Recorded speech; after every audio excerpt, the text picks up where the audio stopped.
What's up, everybody? Welcome back to another episode of In the Passenger Seat. If you are new to it, my name is Dave. This is my channel based around the ownership of my C5 Corvette. The In the Passenger Seat podcast series is where I bring on other YouTube channels that I interact with on a regular basis, just to get to know that particular YouTuber a little bit more on a personal level, instead of just what you see on the camera, because not everything that you see on the camera is really that person's personality and all that good stuff. So if there's any questions along the way, please ask those down in the comments below. I also left in the description all the information to JW's Garage for his YouTube channel as well as his Instagram. And without further ado, today I'm joined by JW over at JW's Garage. Jeremy, Hey. thanks for joining me. Hey, thank you for the invite. So just wanted to first say that you are a retired Marine. So I just wanted to thank you for your service. I didn't retire. I spent 10 years and got out after my last enlistment. Okay. So, Sorry. Technically not retired. Wish I was. Okay. Well, thank you for your service nonetheless. Thank you. I So- appreciate you mentioning it. So, JW, just give everybody a little bit of a rundown on the channel, what they can expect if they do click the subscribe button, and then also what you have planned in the future for the channel. So the channel itself features several of my vehicles. I have the C5 Corvette. I have the C7 Z06, which I just picked up last year. And then you'll see some stuff on my channel about my OBS diesel Ford F350. You know, it's the old square body.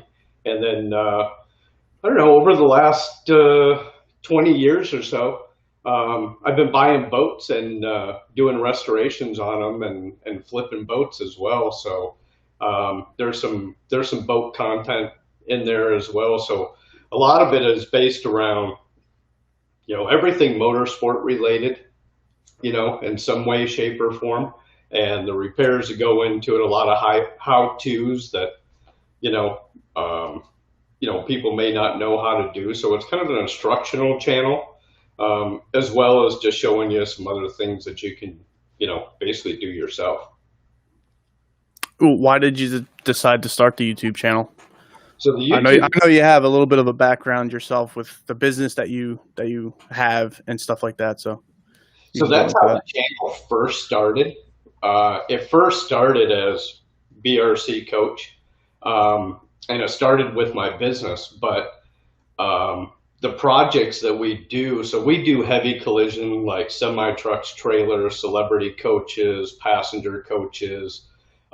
We fix, you know, severely wrecked buses and things like that, high dollar units from all across the country, to include, we've been shipping buses from Hawaii to fix them here in Maine side. And then we put them back on a ship and send them back to Hawaii. But when I first started out, it was taking so long to actually film the process, because these repairs last, you know, anywhere from 3 months, 6 months, 9 months. I mean, over a year in some cases. And it was taking too long, you know, to be able to put a video together to be consistent on YouTube.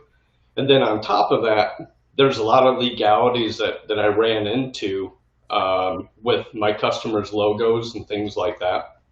So I was enjoying doing the content creation, and it wasn't seeming to work on the business side. So I just switched it over to, you know, a lot of stuff that's my personal interest as well as other people's personal interest, which is, you know, cars, trucks, boats, motorcycles, what have you.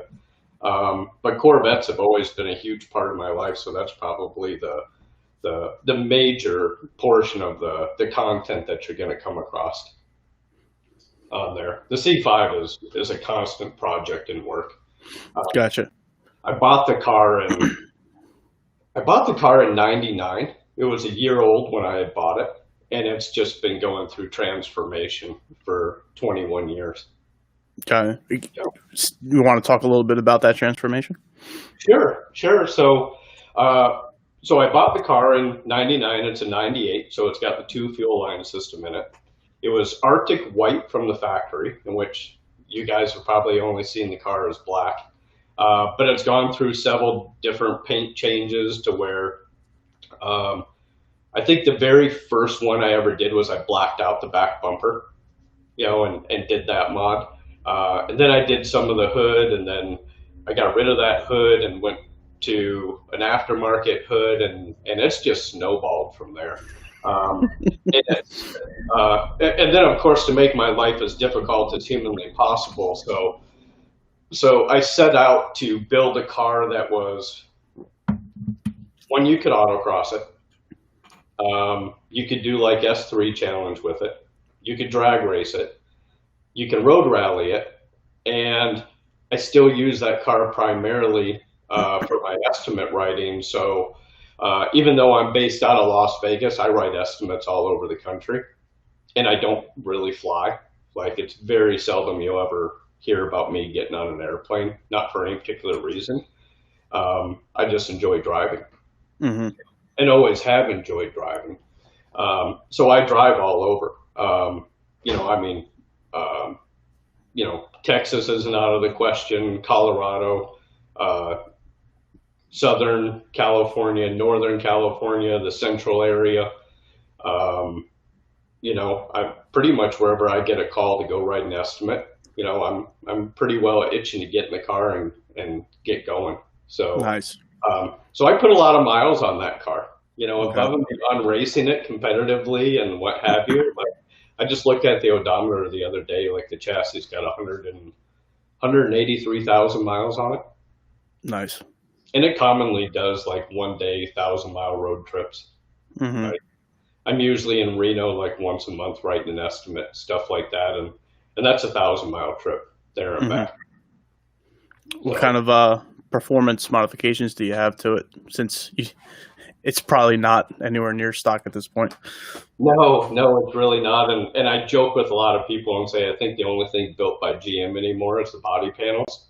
Okay. That's not true, but that's just kind of a running joke about the car. So I'm going to say the first mod probably was probably painting the entire car. Well, after I did the back, the first mod was painting the entire car, making it black. Then I bought a LS6 crate engine and basically took the LS6 completely apart, sold all the rotating assembly out of it, put in an aftermarket rotating assembly into the LS6, did some minor porting, stuff like that, and I ran it naturally aspirated, and cammed it as well. And I ran it naturally aspirated for a lot of years, and then I finally decided to supercharge it. So I went with a ProCharger D1SC, but instead of, and you've probably seen this in researching superchargers and things like that, where the C5 Corvette has like two separate coolers that go on each side of the bumper. And I didn't really like that whole idea, so I bought just a really big ProCharger air-to-air charge cooler, and I mounted it like dead in the front. So my whole radiator, the cooling system has been completely modified and reworked. And so then we supercharged it. I put in some Lonnie's twin fuel pumps, which are running off a binary switch at 3.5 psi. So at 3.5 psi, it'll turn on the other fuel pump. Caged it, tubbed it 4.5 inches on each side. It's got all Pafot ball on axis, coil over suspension underneath it. So the mono leaf is gone. iBox sway bars, RPM level 6 transmission that got that new from RPM transmission. Well, they're all rebuilt, but got that freshly rebuilt from RPM. And then my transmission guy put a manual valve body in it, and then we wired the TCC to a separate switch, so you still have your torque converter lockup and what have you. So it's got a manual valve body, RPM level 6 tranny in it, and then I got a big deep pan on it that's finned and what have you. And then what I did regarding the transmission is, in the back of the C5 Corvette, you got that big sump in the trunk. Mm-hmm. When you lift that cover off. Well, I cut that sump out of there and I flattened the floor and the bottom. And I put a 30,000 BTU trans cooler bolted right up underneath it that has its own fan. Mm-hmm. And then what that does is, so it comes out of the transmission, it goes through the cooler, it goes all the way to the front of the car in the torque tunnel, and it goes through the heat exchanger and the DeWitt's radiator, and then it comes back and goes back into the transmission. So if I'm doing like time attack or, some autocross or something like that, I'm not worrying about overheating that transmission. Mm-hmm. And then, the car itself stays relatively cool. There's been some other mods I've done to the cooling system.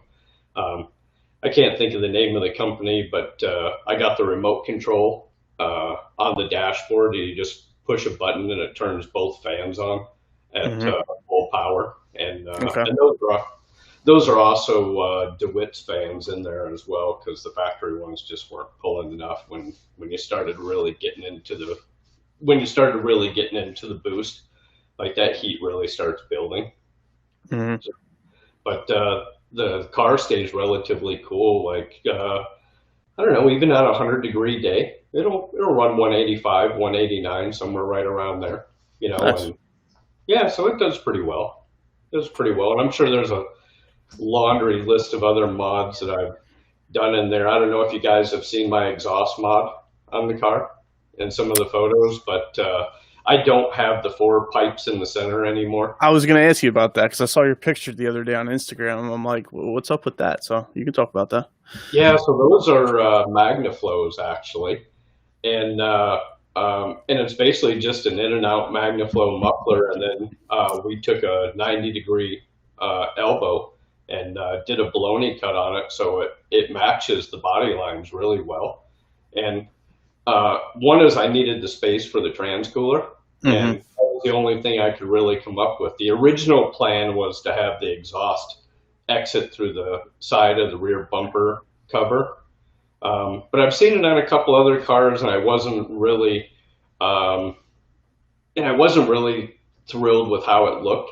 And it just so happened this MagnaFlow conversion worked out really well, but you have to build a ton of bracing for it. Mm-hmm. That's the one downside, is you have to build a ton of bracing for it. I think I even have a video on welding the exhaust system, because I came out one day and I was looking at it, and like my left side muffler was hanging down like 2 inches lower than my right side one. Mm-hmm. Well, it cracked one of the mounts, so it's one of the things I'm going to end up reworking it. I'm not too thrilled with it. I want to be in there permanent, maintenance free, and this is the second time I've had to fix it. So I'm going to make a change there, but there's lots of plans in works for that car. Gotcha. Future. You want to share a little bit of those plans, or you sure. Keep everybody on the edge of their seat? So I've owned the car, as I mentioned, 20 plus years, and not that I have anything against the coupe. I'm just kind of tired of looking at it, and I want something that looks different.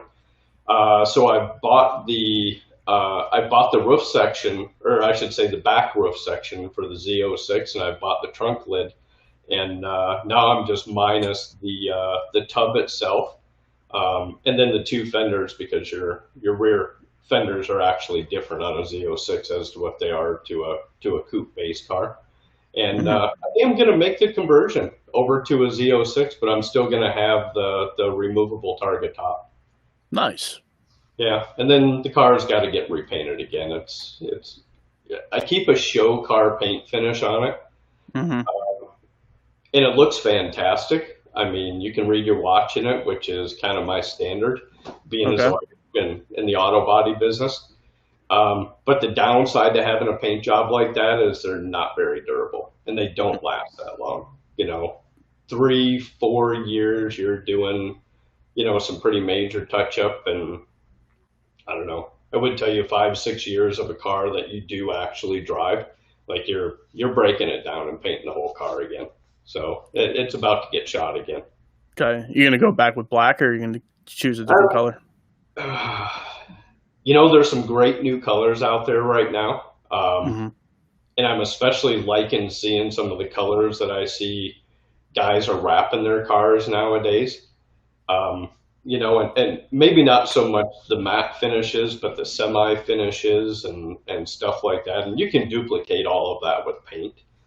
Um, and even though I really like some of those colors, I think I'm going to stick to going back black. Although Okay. I was considering Nassau blue. Okay. I like that Nassau blue. That's a nice color. I do too, and it goes really well with carbon fiber, and there's a ton of carbon fiber on the car. So Okay. it would set it off really nice. So it's still kind of iffy. Okay.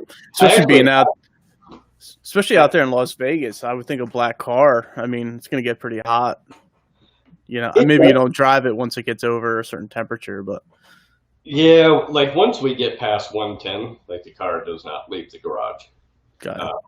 Yeah, that's ridiculously hot, by the way. It is. 2 feet from hell, 100 miles from water. Mm-hmm. That's Vegas for you. But it's crazy. Yeah, I don't drive it when it gets that hot. It's not a daily driver. It sits in the garage most of the time, unless I got to make a call, and run, to California or Colorado or Phoenix or New Mexico, Texas, what have you. That's the only time it'll really come out. And then even if I have to make a long road trip like that in the summertime, like I'm leaving 3-4 o'clock in the morning. Gotcha. Yeah. So it's not really. Yeah, it's when it's only like 95 out. Yeah. Exactly. You don't take the C7 on those trips, just the C5? I have not. That's not true. I did take the C7 on one. I did take it on one, but I got the C7 Z06. Number one, I got it so cheap, and then I got it with so few miles on it that I really kind of cringe, to put that kind of mileage on that car just yet, because at the price point I bought it for, like I can sell it right now and make a very nice profit on the car. As we were talking about the other day, I bought it like during the third week of COVID, and the dealer had already had it 163 days. So they were just like ready to give the car away to get it off of their floor and quit paying that high interest rate on it. Mm-hmm. So I got a really smoking deal, and I just hate to throw that many miles on it and bring the value down, and truth be told, I kind of like the C5 better. Okay, that was gonna be my follow-up question. Which car do you like better, the C5 or the C7? I think I like the C5 better, Okay. and I like it. I think it's. I think that primarily has to do with like the generation which I was born into. Like I'm almost 50 years old at this point, so cars to me have been completely analog. 3/4 of my life. Like I still remember when like the Chrysler K car came out, the one that talked to you and said the door is ajar, and after about 3 weeks, like you were ready to sell the car because it drove you nuts. But we thought that was like the coolest thing you'd ever seen, a car that actually talked to you, and that was probably my first exposure to, I don't know, like the new computer technology, coming out and just always driving analog cars. Like, don't get me wrong, I like the C7 Z06. It's a ton of fun. It really is. And it's nice that it'll fix your mistakes if you make one, or, if you don't put it in that, I'm going to spin it off into the desert mode where you shut everything off and click over into race mode. Mm-hmm. Then it can get pretty crazy, but it's nice to put it in the sport mode and stuff like that, and put your settings into it, and it'll pretty much do whatever you want it to do. But I like the C5 just because like you really have to be on your game to drive the car, especially here in Las Vegas with that kind of power. because if you stomp on it too hard, like the rear end's coming around, 60, 70, 80 miles an hour, you can walk that car down the highway here sideways without an issue at all. And that's even with running a 325 on the rear, and it's a sticky tire. I don't run any sort of a hard compound at all. Like my tires don't last very long as a result of it. But you really have to drive that car, and you have to be in tune with that car, because I've had a couple instances where it's gotten pretty rowdy. Like it's definitely gotten a little western out on the highway a couple of times, where it stepped out and got away from me. And I've actually looped it once. Didn't crash anything, but I've actually looped it once. Okay. Yeah. Totally not on purpose either. Zippy's Garage had a question. Since you're from Vegas, have you been out to Spring Mountain driving school? Oh, many a times. Great track. And it's expanding. It's getting bigger and bigger. And if you haven't been there and you ever come out this way, like, you have to go out there and experience Spring Mountain, because it's more than just a racetrack. There's a pistol range, there's a skeet range, there's private garages, there's clubhouses, there's swimming pools. They have the jet skis where you stand on the platform and the jet ski propels you, like the water propulsion propels you up in the air. I don't know what they call that. Okay. Yeah, I don't either. I know what you're talking about. I just don't know what they call it. Yeah, but they got a lake out there, so they're doing that now. And then the group that owns Spring Mountain just bought like another 100 acres. That's the adjoining property. So there's plans to keep expanding it even further. Nice. So yeah, if you're ever out in Vegas, like it would be worth going to check the place out. And if you got a lot of disposable income, by all means, buy a membership. The membership is great, because you get with their membership, you get your private garage, and then there's like I don't think this is a West Coast term. I think it's kind of all over the U.S., but there's kind of like a casita house that comes with it that's right above your garage. So it's like a 400 square foot, little apartment above your garage. So you got a place to stay. Nice. But last I checked into it, membership was, I think it was $25,000. Okay. A year.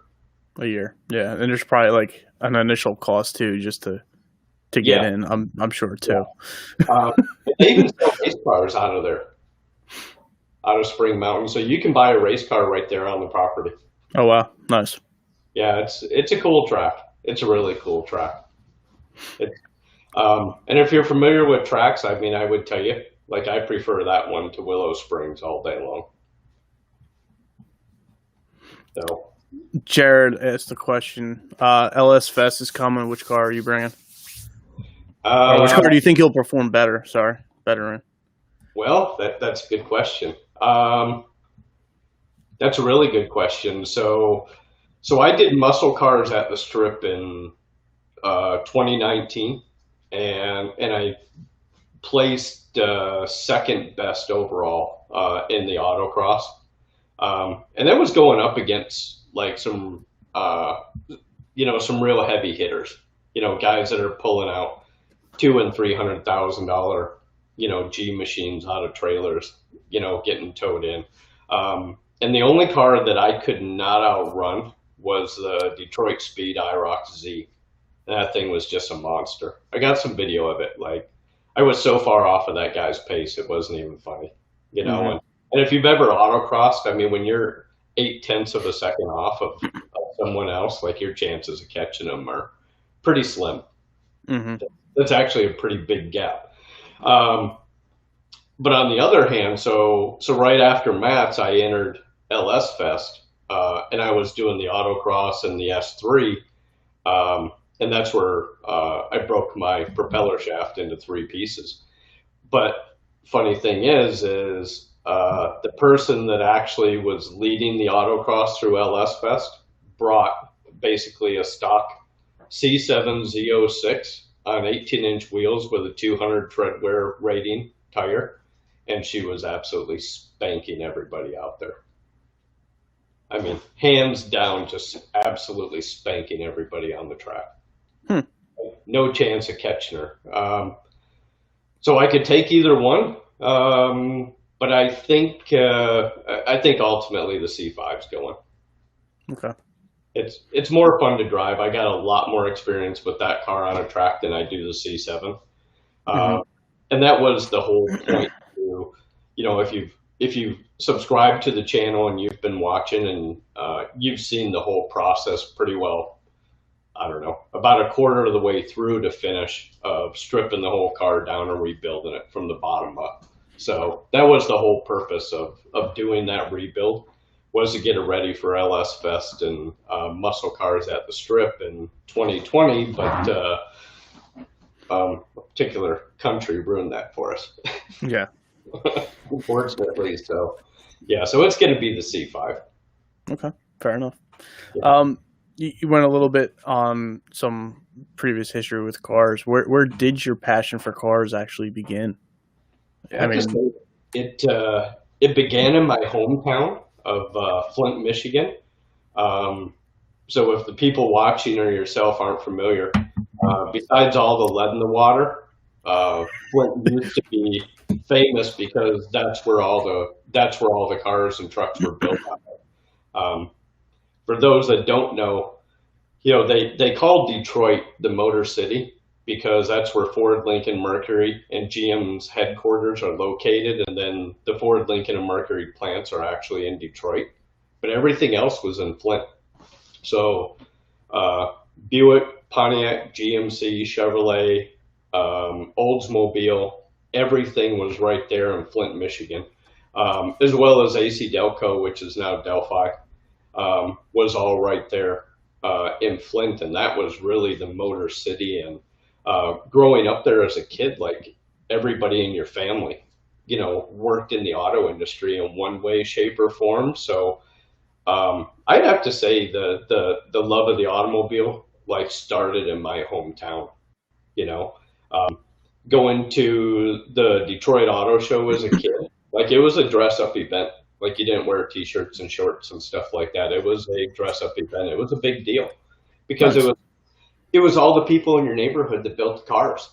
Mm-hmm.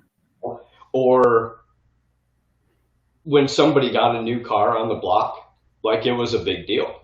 And everybody went to go check out the new car because it was your fellow neighbors that built that car. So, and with that comes, the custom car culture. I had an uncle that was a pretty renowned car builder before he passed away. My brother's a car builder. Myself, I had an uncle that he actually, well, I don't know if you're old enough or your listeners are old enough, but for any of those of you that actually remember the TV show The Fall Guy? No? No. Yeah, you got to look it up. Okay. Anyhow, the main character had this big jacked up C10 truck that was super cool, and my uncle Jim had actually built a clone to the truck, back in the 80s. So, and then everybody on your street had some sort of muscle car or classic car or something like that. And then, of course, in that area, you have a lot of car shows too. There's a really big one in Detroit that's, the name of it's kind of slipping my memory right now, but there's one in Detroit that's been going for 70 years now, a car show. And then Flint actually has one now that's called Back to the Bricks. So that was always a big part of the culture there growing up. And then, as kids, we shoveled snow and raked leaves from about age 12 on to go out and buy your first muscle car or buy your first car.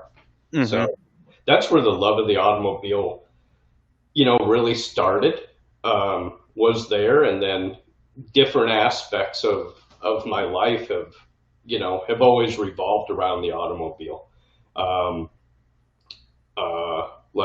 For instance, I took my very first job delivering lost luggage for the Flint airport So basically, when they would lose people's luggage, there was a service at the airport that would deliver it to you. Mm-hmm. And I was so anxious to drive as a young guy.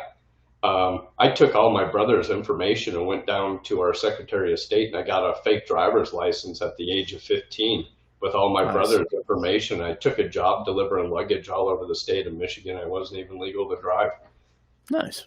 So that was kind of one of the stories that kind of started it. And then, and I've always been a speed freak. By the time I was, from the time I got my first car to the time I turned 17, my license had been suspended twice for short periods of time, 30 days, 60 days, stuff like that. And then I joined the Marine Corps. And while I was in the Marine Corps, I got a letter while I was at MCRD San Diego from the courthouse in Michigan saying I had to show up for another appearance to suspend my license.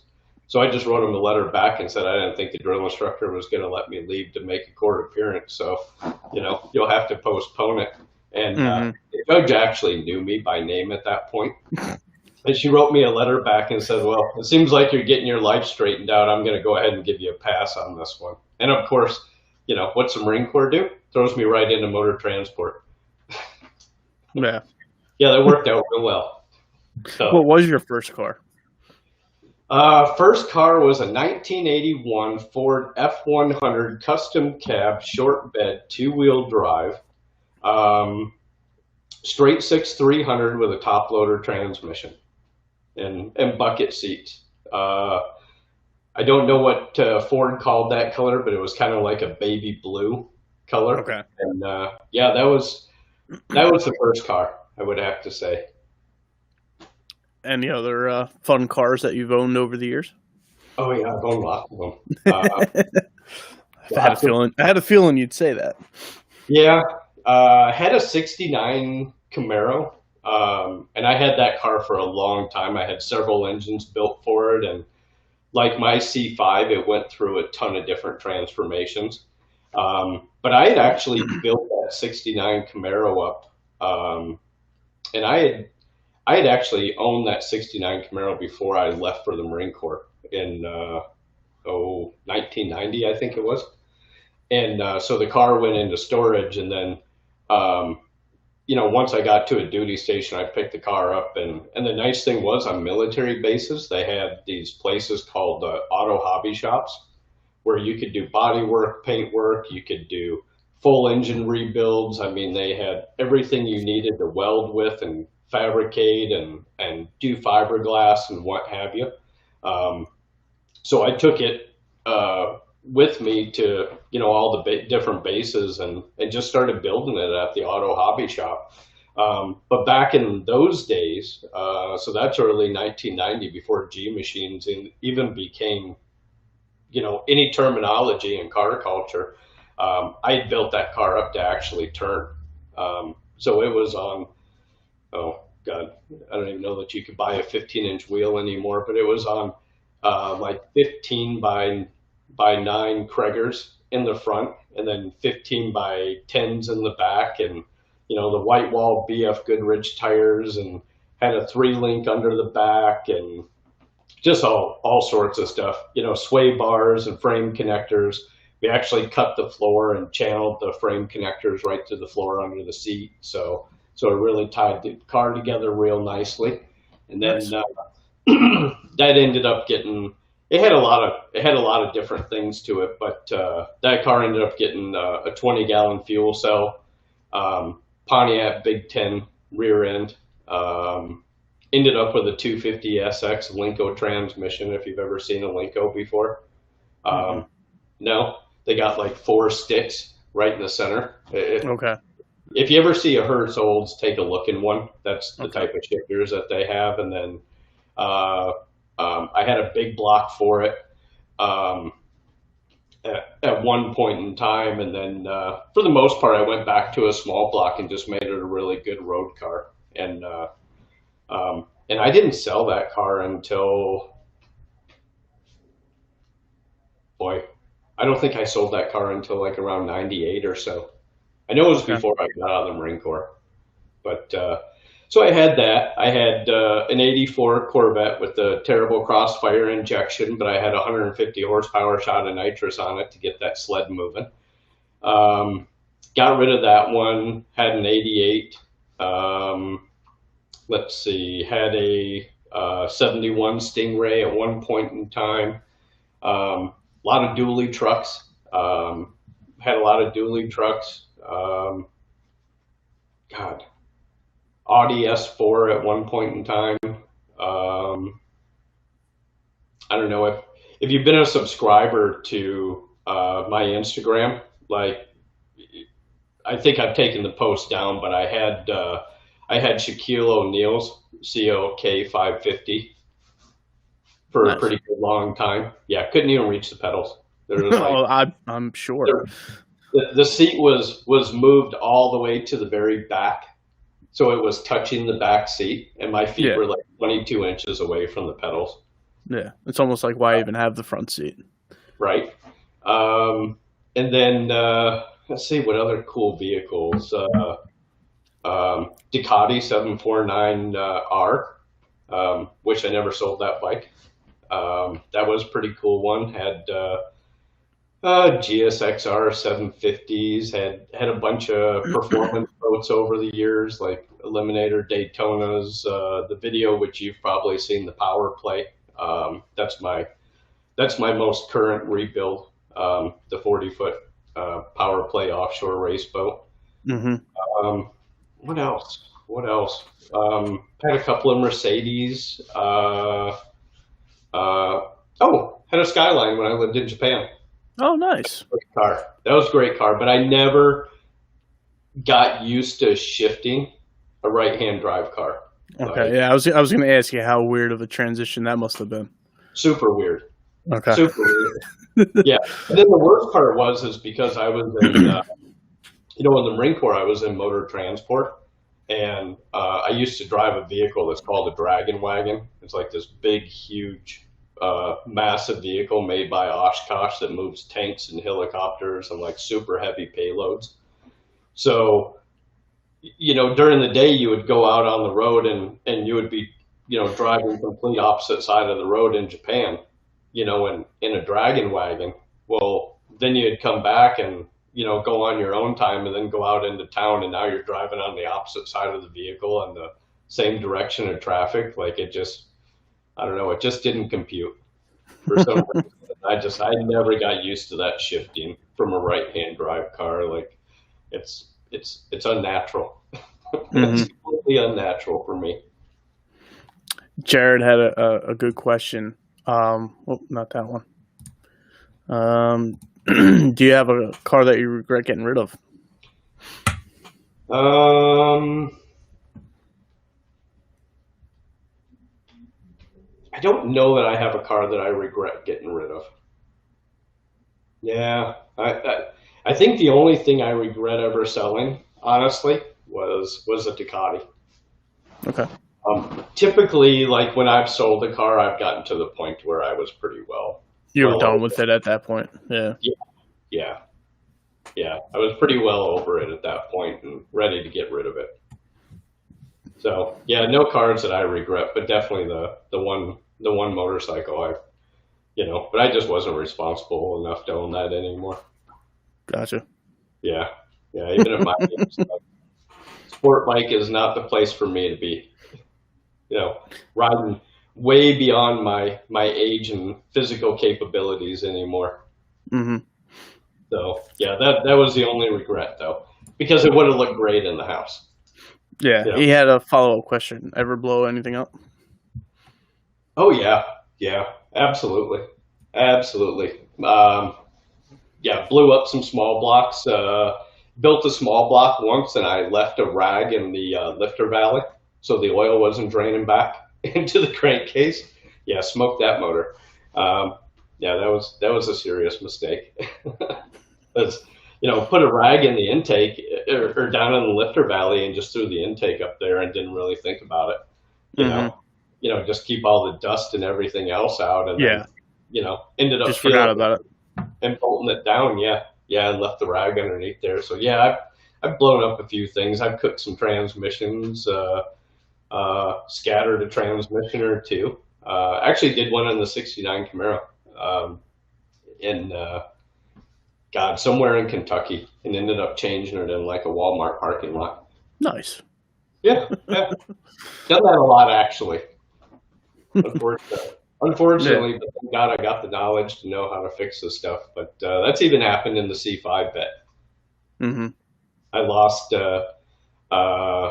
What I lose in that one? So I was heading back to Vegas from California, and my right side engine bank kept dropping out. I had a short in the harness somewhere, and I pulled into this place that was holding like some big country music fest concert, and like all the security guys helped me out, and they were like, "Hey, bring your car over here." So they set up this ramp.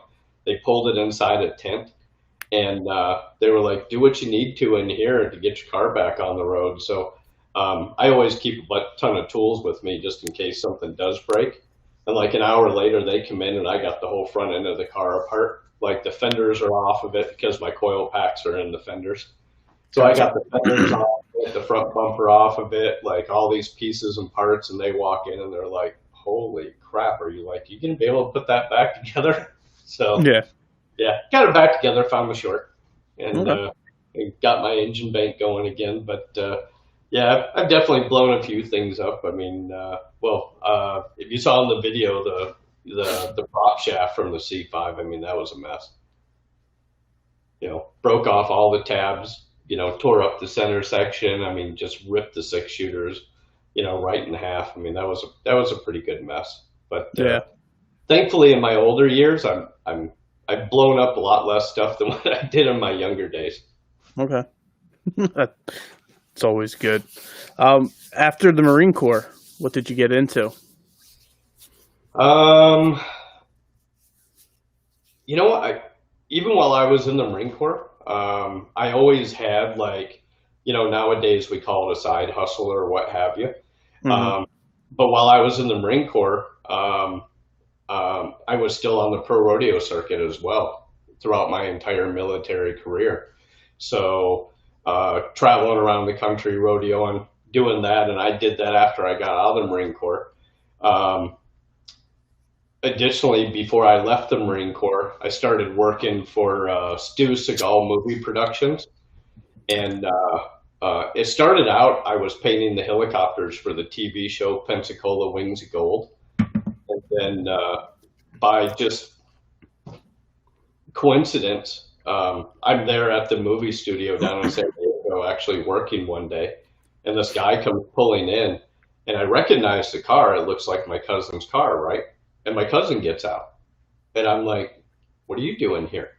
And he's like, "Well, I'm representing my client and, you know, getting new contracts signed for him for the upcoming TV series." So if you guys aren't familiar, Stu Seagal produced, I don't know if you guys ever seen it, Renegade with Lorenzo Lamas, I think it was. Yeah, not ringing a bell, but maybe.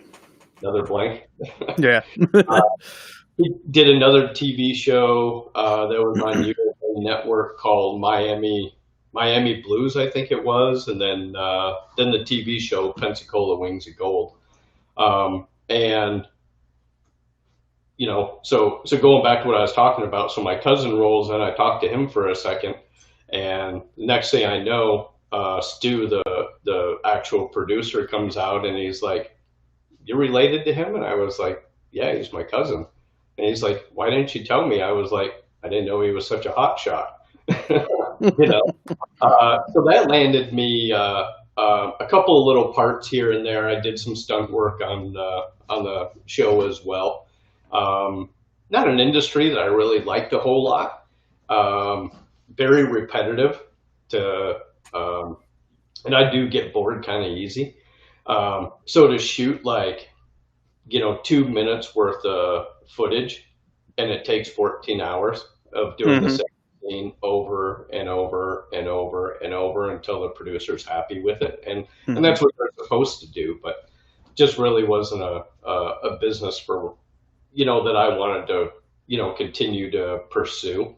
But I still worked on the show for a while and did some consulting for like military uniforms and, proper military dress and placement and stuff like that. And got to work with Barbara Streisand's husband, Jim Brolin, and a couple other the actors that have gone on to do some other things, here and there. But and after I got out of there, I went to I was still rodeoing, but I went to work for Daimler Trucks North America, and I spent 15 years with Daimler Trucks, managing and building body shops in California and Nevada and what have you.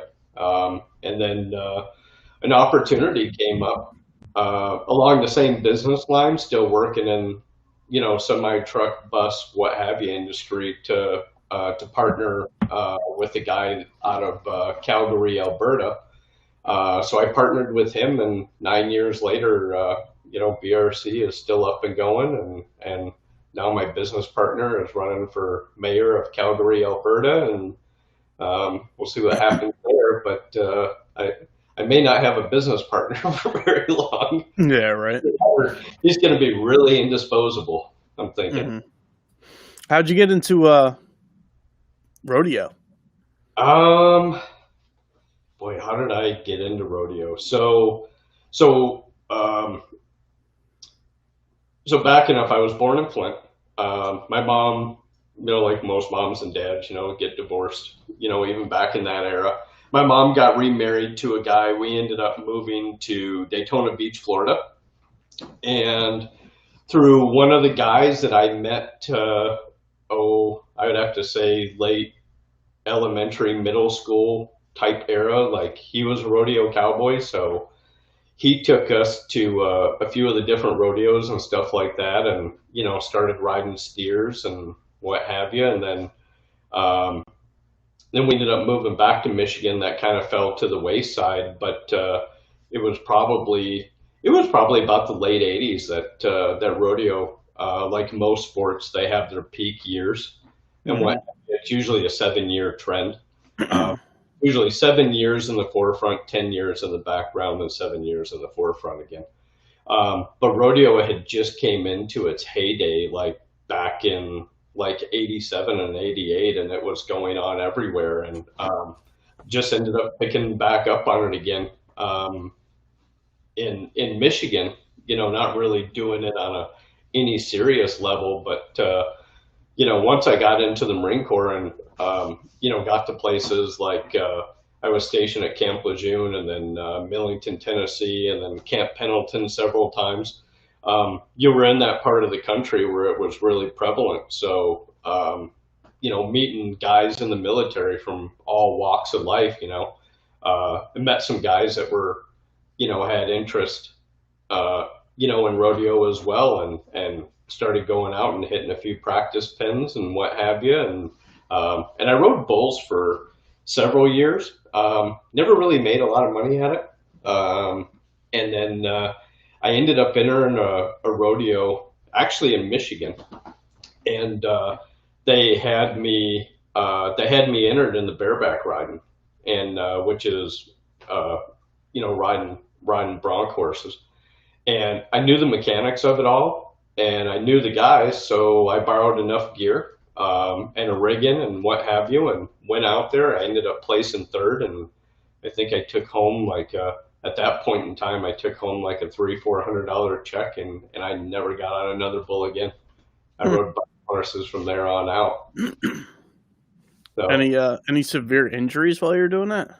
Yeah, I gotta imagine that's tough on the body. It's tough. It's tough on the body. I split my sternum twice, which if you've never heard of that before, it's actually where your sternum pulls apart. Okay. And that basically happens just because of the torque from the bucking horse, exerting on your arm, because it comes up your arm, goes all the way across your chest, what have you. So I split my sternum twice. I broke both collarbones, broke all my fingers, all my toes. Pretty sure I've broken every rib. The L5 in my back is currently broken, has been broke for 20 plus years. I don't think I ever broke a leg. My riding arm has probably been broken, I don't know, 10, 15 different times in different places. Never breaks in the same place twice. It just moves down an inch and cracks and what have you. But it was just from, the sheer, stress and torque of a bucking horse. You basically start to develop what a lot of people commonly know as like shin splints. Mm-hmm. If you've ever heard of that from runners, Yeah. they basically start to create the same thing in your arm, and then sooner or later they give out, Okay. and end up breaking. But I was ambidextrous, so I had a left hand rigging and a right hand rigging. Okay. So if I broke one arm, I had the other one. Yeah. Yeah. Yeah. Right. Both broke at the same time. No. No? I did have multiple hand surgeries at the same time. No, that was not the brightest idea. have both hands in cast. I was like, yeah, that was not a smart move on my part whatsoever. So, but I have to say the L5 is probably, no, I take that back. I broke a hip. That was probably the most painful thing I've ever broken, by far. The other ones I could get by. Collarbone, not a big deal. Ribs just suck. Fingers, not great, but I'll tell you, the fractured hip, that'll definitely get your attention. Mm-hmm. Yeah, I remember that one specifically. I think I laid on the floor in my living room for like 7 days. And the worst part is it was the first year I qualified for the World Finals, and the World Finals was coming up in 3 weeks, and I had just broke my hip. But I still made it. Okay. Yeah, still made it. Healed That's crazy. Healed up enough that I could compete. Didn't do really well that first year, but climbed I think I went into the World Finals in like the number 15 spot, and I think I left in the number 13 spot if I remember correctly. So didn't do really well, but I was also, not trying to break that hip again. Mm-hmm. I got you. Any young dumb? I'm sure you have them. Young dumb car stories with police. I know you said your license was suspended twice before the age of 17, so I'm sure it didn't stop there. Yeah. And for your listeners out there that aren't familiar with like yourself being in Jersey, you're not really exposed to the rodeo world. But the rodeo world, number one, is full of adrenaline junkies to begin with. I mean, that's the only reason you're there. I bet, yeah. Like you gotta be a special kind of person to be in that business. You do. Yeah. Well, you got to be a special personality type to take an interest in a sport like that. But after you've done it for a while, it's no different from playing football. That's true. It's really no different. I mean, personally, myself, like I do not want to walk out on a field and get hit by a 350-pound dude, but I've been, freight trained by more 1,600-pound horses and bucking bulls than you could ever imagine, but I don't want to get hit by a 350-pound guy, So it's what you're used to, Yep. But being around a bunch of adrenaline junkies to begin with, and what a lot of people don't know about like the cowboy community is, they actually happen to be some of the fastest guys at getting around the country that you could ever imagine. Most of your traveling while you're rodeoing is done by automobile, and like cowboys have all sorts of fast cars. Like I had the Corvettes back in that era. My buddy had a third gen Z28 Camaro that a police helicopter started chasing him out of Sacramento, and I don't think they caught up to him until like Turlock, California, which is like 300 miles away. And they finally sent some patrol cars to stop him. So Randy went to jail for a little bit for that one, but but that was in the 90s. Like going to jail was like, okay, we're throwing you in overnight. That's your punishment, and we're impounding your car. It's not like it is today. Correct, yeah. Yeah, we had one instance where we generally rodeo cowboys travel as a group. You either have like one traveling partner or two, or sometimes three. Um, and we had a GMC Safari 4-wheel drive, like raised roof camper van. And one of the bull riders that used to travel with us, Lauren, was like, 135 pounds, like the most belligerent guy you've ever come across when he's been drinking, or actually pretty much about any time of day he's really belligerent. But we got pulled over in Phoenix, and he was so belligerent, we actually jerked him out of the driver's seat, threw him in the back, and threw somebody else in the driver's seat. The cop had no idea we switched drivers. Um, let's see. Um, had a cop bust out the or the headlights on our car after he pulled us over. Had that happen once. Um, some pretty good tickets. Trying to get around the country as best as possible. There was a lot of times like you would see a cop behind you, and you would just keep driving and keep driving and keep driving, and finally pull over and be like, "Oh, I didn't know it was me you wanted to pull over." And you're I don't like know. the only one on the highway. Yeah, I don't know if you would get away with that today, but back then, like it wasn't such a big deal, Hmm. But yeah, there's a lot of police involvement in the rodeo community. If a lot of people find it hard to believe, but you see the movies with like those big, huge barroom brawls. Hmm. Like that wasn't uncommon back in the day. It wasn't uncommon at all. So there was plenty of times of us getting thrown in paddy wagons, and the drunk tank overnight, and stuff like that. And there were some spots that were pretty famous for it as well.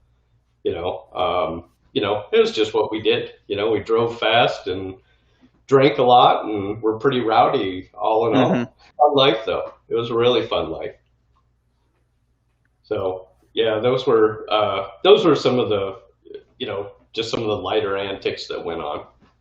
Hmm. you know. Although a lot of the other stuff that went on, I mean, it was really funny back in the day, but once you get a little older, you're like, yeah, maybe it. When you think back to it, you're like, yeah, it's not so funny anymore. Hmm. That would be highly frowned upon in this day and age. Yeah.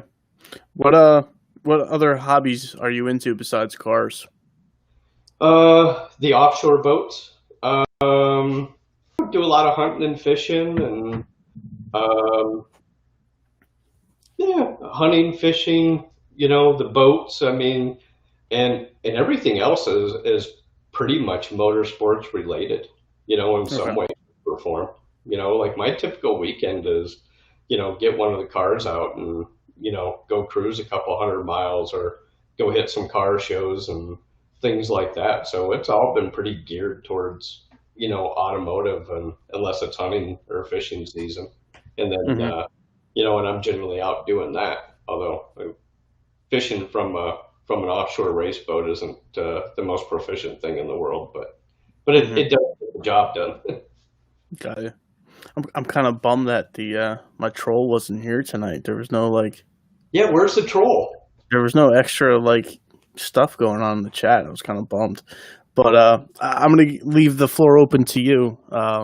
If there's anything else that you wanted to talk about, whether it's car related, channel related, ask the viewers any questions. Again, if there's anybody that has a question for JW, ask that down in the comments. We'll be sure to get to those.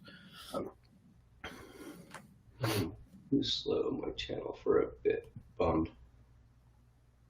Yeah, the driver's corner. He's going in for. I think he said a knee replacement. Was it a knee replacement? Oh, knee surgery, not a knee replacement. Sorry. Oh, I have been reading the comments as they've been coming up. Um, but outside of other things, let's see.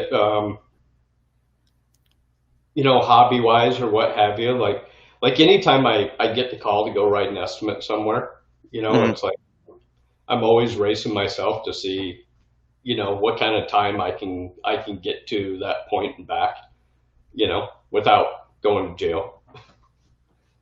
So there's always that little challenge, and then being in the Marine Corps, and being in the Marine Corps, you move duty stations quite a bit, especially over 10 years.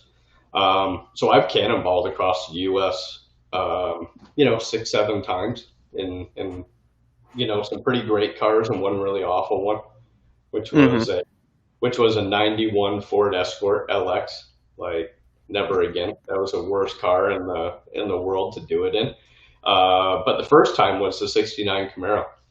And that was right from the coast in North Carolina, and I didn't stop until I hit Del Mar Beach on Camp Pendleton, like just a hair under like 33 hours, and I wasn't doing it to set any type of real cannonball record or anything like that. That really hasn't come to the forefront, until like the last 5 or 10 years, but so I did 2 cross-country cannonballs in the 69 Camaro. I had an 88 3+3 dually with the 454 TBI. 700 R4, we put a gear vendor behind it and a 342 gear ratio, along with, that truck had 22-gallon tanks in it. So that was a great highway flyer to take cross the country. So I did it in the dually a couple of times. Last year I went from Vegas to last season. I actually went from Vegas to the National Corvette Museum and back. So I've done it in that car too. And I think what other? See, the 69 Camaro. Did it in the dually. I've done a cross country in the C5 Vet, and then the C7, and then the Ford Escort LX. That'll never happen again. Project Dirty had a question. Any chance of getting a C8? If I get a C8, I'm holding out for the Z06. Yeah, Okay. that's kind of my thing, and it keeps getting kicked back. Like another 3 months, another 6 months. I think it's a year now. Mm-hmm. And It's something like that, yeah. yeah, and I'm holding out for it, and I don't know that I'm gonna want the very first year C8 Z06, because I think most of us in the Corvette community, we know that the engine is going to be a different platform than what we're used to seeing.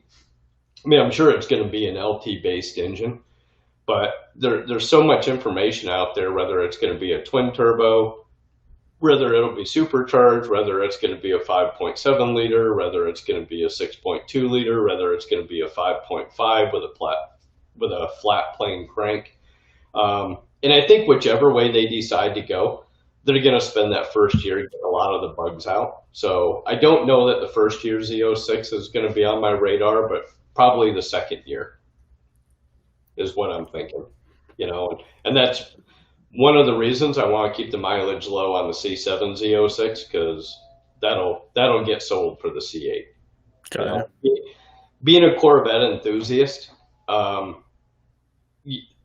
Corvette was always intended to be a mid-engine car, and that being the case, I think I gotta have one. Mm-hmm. And drive the car as it was intentionally, supposed to be configured. It just never happened. Gotcha. Or at least, I guess. Sorry. I think they only built 2 or 3 that were actually mid-engine cars. I may be incorrect on that, but I think it was only a couple. Mm-hmm. Unless I just come across something really awesome like a 63 Grand Sport that I can actually afford. Mm-hmm. That was going to be my follow-up question to that is, do you have your eyes set on another future build? I don't. Maybe once you're tired of the C5, if that ever. I don't know that I'm going to get tired of the C5. Okay. Because I've enjoyed it for as long as I have. And I don't know, in this day and age right now, where we're seeing cars with 650 horsepower, 700, 800 horsepower. The ZR1 or the Zora, whichever one it's going to end up being when that gets released in the C8, is supposed to be over 1,000 horsepower. I don't know beyond suspension, like how you would really build upon to improve that, and at what point, is enough. I can tell you for Vegas with the roads and the silica sand that we have here that keeps them really slick, like even at 1,000 horsepower, like you got to be really careful out here.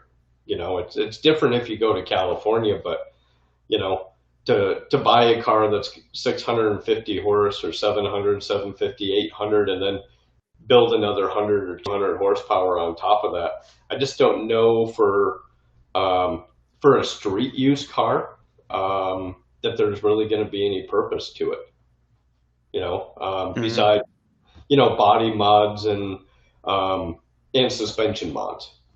I think you can always improve the suspension, because that seems to be where a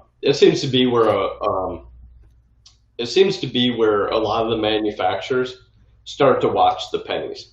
Like the C5 is a great platform, but probably the worst part about the C5 is the monoleaf suspension on it. But it was a cheap solution that met the performance level that the engineers were looking for without going to a coilover suspension type system all the way around, which would have cost 3 times the amount of money, taking the car out of the reasonable price point. So I think you can always improve on suspension and things like that. And of course you can always, tune a car and get more out of it than what the factory, really intended to. But I don't know, as far as a build goes, like with the cars that are coming out now, that you can really build upon and improve it. Besides suspension and maybe some safety items, putting a cage in the car and things like that. I'd have to say if I was to build something, it would probably be an older muscle car. I just don't see it in the future. I as much as I love the old muscle cars, and I love every type of car that's out there, whether it's, sports cars, supercars, Euro cars, JDM, lifted trucks, low riders. Like I appreciate something about every type of custom vehicle that's out there.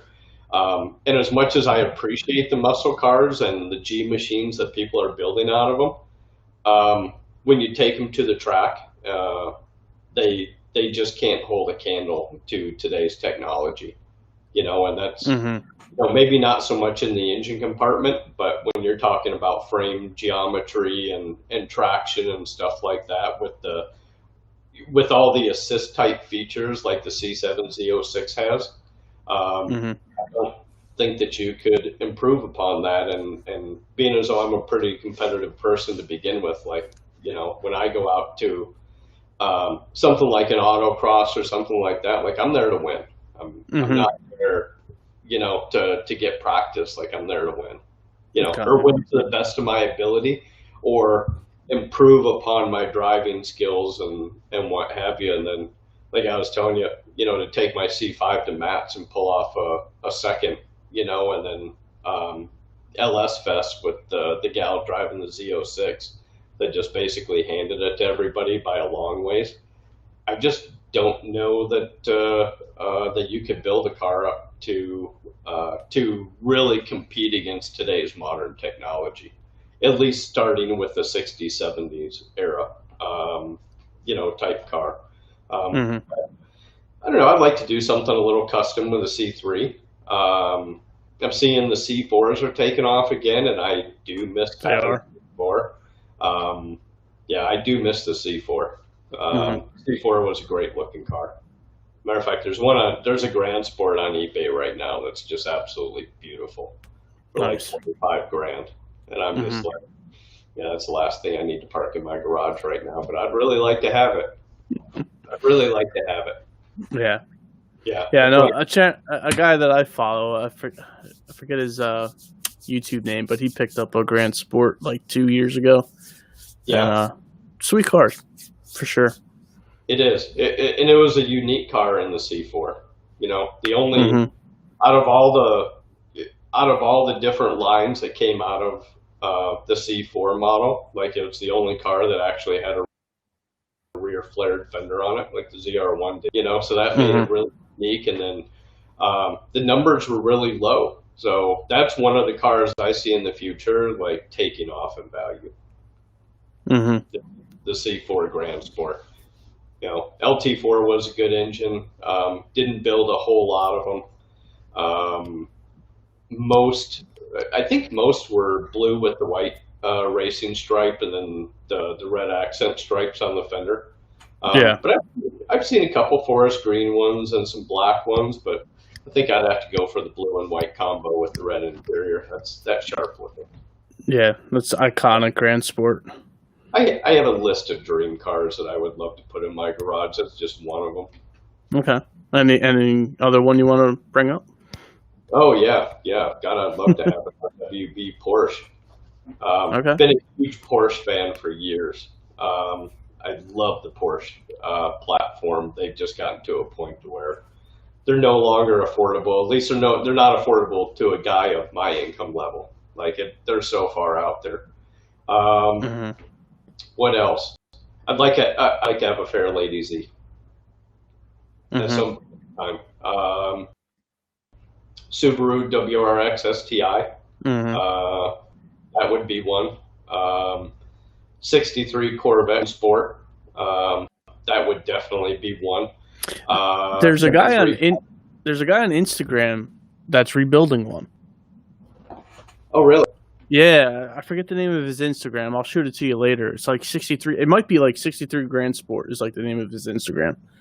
Right now, he's Oh, got it down to like it's just totally stripped down. So he's rebuilding the whole thing from the ground up. really? It's pretty cool. Yeah. Yeah. That was a secret car. Like Was it? GM never knew that car was being built.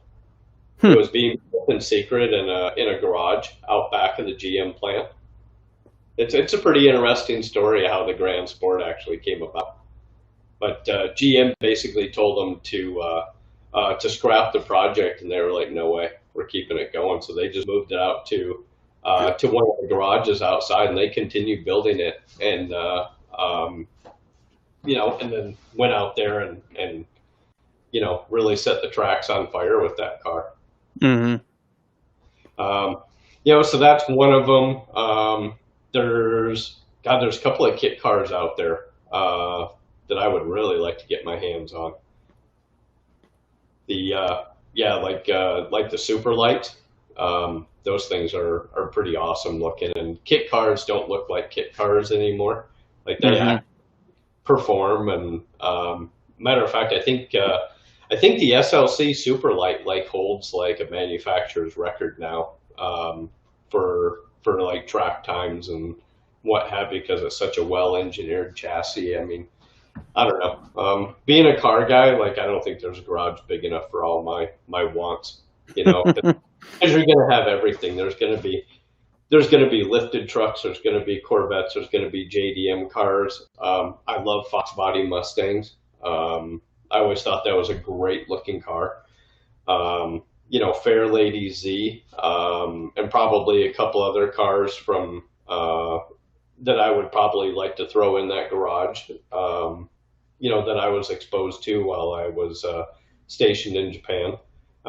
There were some pretty awesome cars over there at that point in time, and then I'd love to have a '73 Pontiac Trans Am 455 Super Duty. That would definitely be one of the holy grail cars to go in the garage. Hmm. Let's see. God, there's so many. And then you got that list of cars that's just completely unobtainable. Like a Lancia Stratos, a Lamborghini Mira. That's probably one of the best looking cars out there. D Tomatsu Pantera. I love the Mm-hmm. Pantera. 5-lug Lotus Esprit Turbo, so 88 and 89 model that didn't have any of the rounded curves, kind of the old James Bond looking Lotus Esprit Turbo. That would be one, minus the gearbox, because ZF gearboxes are not fun and they break very common. I don't know. It's a pretty endless list. It really, like, I definitely don't have the budget for the dream garage. That's for sure. Yeah. Yeah. I don't think many of us do. Yeah, that's right. That's right. I'm happy with what's there. Yeah. Is there anything else that you'd like to bring up? Or if there's any other questions for JW, you put those down in the comments. I haven't really seen anything come through. The driver's corner. Yeah, he was saying that he lives a very boring life. And your life seems like it's made for TV. Like me and a bunch of the guys that I rodeoed with, because I still talk to them till this day. Matter of fact, the guy that I traveled most with throughout my rodeo career actually lives here in Vegas. So, so I see him all the time. But we all laugh and joke about, we'd write a book about those days, but unfortunately the divorce rate in the United States would absolutely spike. So, yeah, so everybody's kind of refrained from ever doing that. But he's right. It's definitely been an eventful life. That's for sure. It's very eventful. See, Project Dirty had a question. What car did you buy that you ended up being disappointed? Audi S4. Okay. Audi S4 by far. Okay. I know when I was looking to replace my daily driver, which now I have a pickup truck, but S4 was on my list. But was it? Yeah, but I never actually went to go look at one. But it was just on the list, of possible cars. But I never actually went to go drive one. Nice car, and the Quattro's nice. And don't get a bad impression. I'm not talking bad about the brand or anything like that, but I typically keep cars a lot longer than what most people do. So I had owned that car, well beyond when it was paid for, and in its later years, like, it started costing me a ton of money.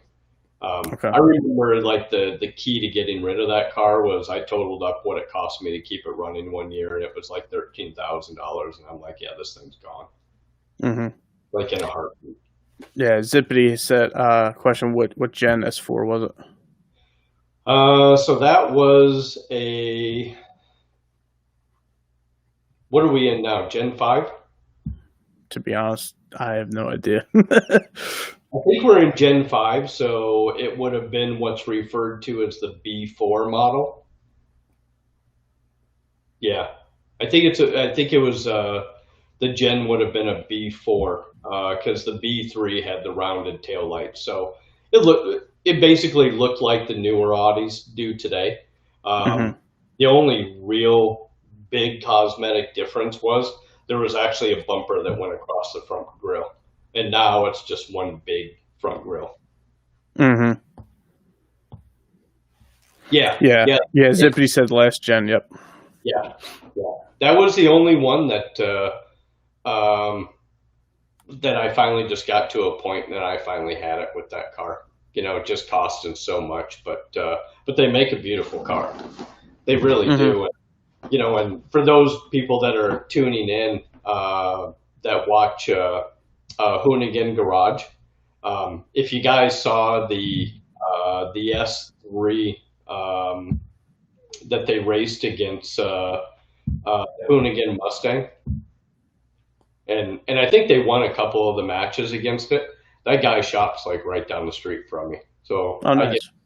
I get to see all of his Audis all the time, just blasting up and down through the speedway. Because I didn't mention it, our shop is located at the Las Vegas Motor Speedway. Okay. So you see a lot of cool stuff out there, and his cars are one of them. You always know when he goes by because you hear the big psh from the turbos going off. so you always know when he's cruising by. Mm-hmm. So I think we're starting to come near the end here. I'd just like to thank you for jumping on here. hey, thank you for inviting me on. Yeah, no doubt. Just talking to you the few times that I did, I knew you had a fun story that I think everybody would be interested in. And, you are a smaller channel, but you're growing channel. So much more success to you here in 2021. And it's shaping up. It's still fun. It's a lot of fun. Yeah, that's the one thing about YouTube. It is fun. It's hard work, but it's fun in the end. It is. It is. It's almost a full-time job behind, doing research for, whenever your video is going to be on, just to make sure that you're accurate and what have you. And then, the editing and I'm sure it's probably because I'm a newer channel and I'm not that experienced at it, but I'll shoot footage and footage and footage and footage and end up throwing most of it away, and keep the last little bits of it that, I'm sure that'll get faster as time goes on, but it's fun. It's fun. It's fun to watch the channel grow. It's, it's fun to watch the community grow. And frankly, from a Corvette aspect, the Corvette aspect of it, because, and you said it best the other night, like you're a niche within a niche within a niche, the first niche being like, we all have a common interest in fast cars, and then it happens to be the Corvette, and then it happens to be, the C5, or whether it be the C6 or C7 or C4 or what have you. But it's really cool to see how much like this Corvette community and the YouTube community comes together to help each other out, with different problems and things like that, and just advice on growing a channel. So if you got anything to throw my way, Zippity, by all means, throw it out here, because your channel's grown pretty good in a short period of time. Zippity is not fair. He's not fair. I mean, I think, Zippity, how many subs you got now? And you've only been doing YouTube for like a month and a half. It's not fair. I think I know he has over 1,000 subs, but he's probably closer to like 1,200 now. That's awesome. What's that? Now that's awesome to grow it that big and that fast. Yeah. Almost 1,200. One. Yeah. All right, so 3 months. Sorry, but yeah, I could only pray for that to happen. Yep. But it's getting there. The more content I create, I start to see it picking up a little more speed and a little more speed. And I don't know, from my own perspective, it seems like the videos are getting a little better than what they were in the beginning.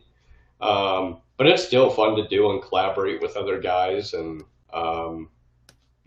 and do stuff like that. It's been a whole lot of fun. Zippy had a question there. JW, I will have to stop out next time I'm in Vegas. Any cool Shelby America stories? No, no really cool Shelby America stories. I did meet Carol once, and I've done a whole lot of work at our shop for Shelby.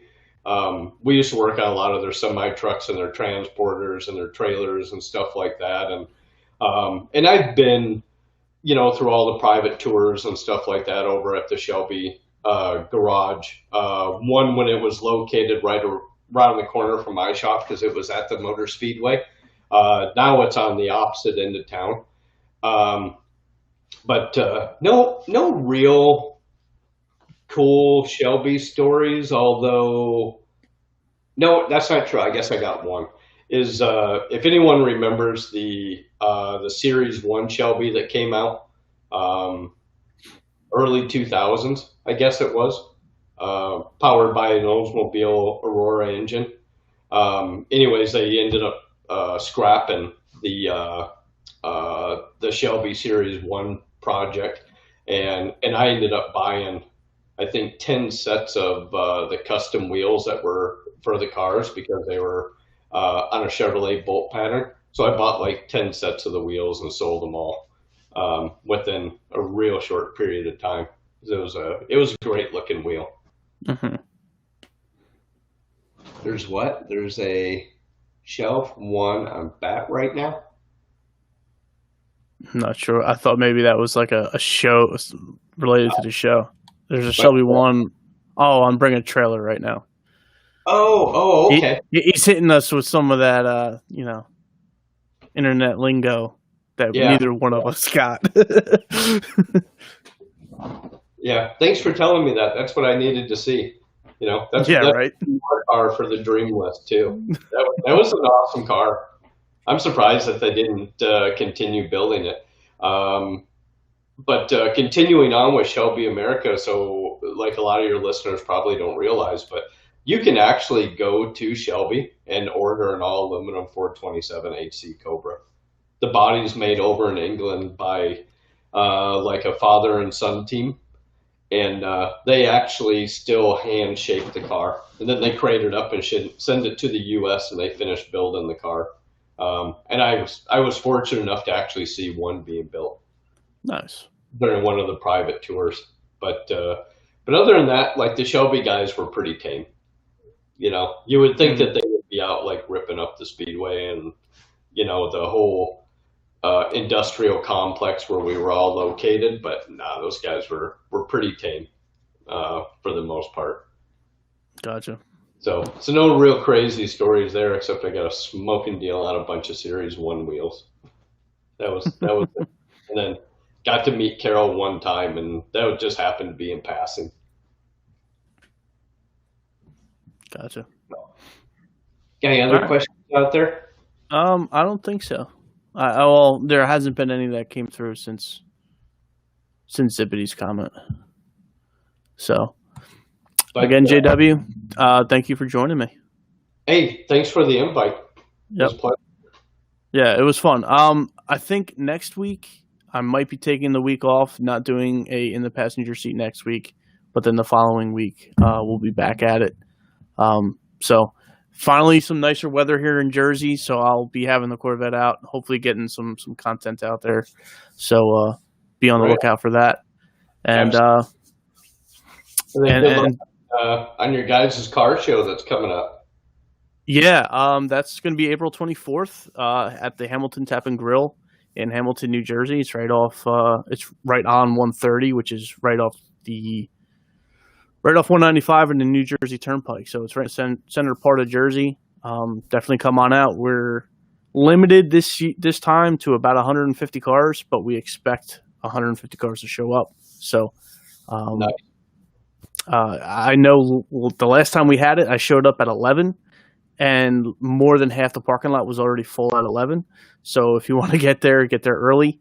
And or if you can't get there early, if you do get there like around 1:30, 2 o'clock, people do start to leave. So you can always jump in at that time too. So looking forward to seeing some footage from it. That happens to be when LS Fest West is scheduled for out here in Vegas. So so I'm definitely gearing up to get ready to go to LS Fest. Otherwise, nice. I'd have to take a hot trip across the country.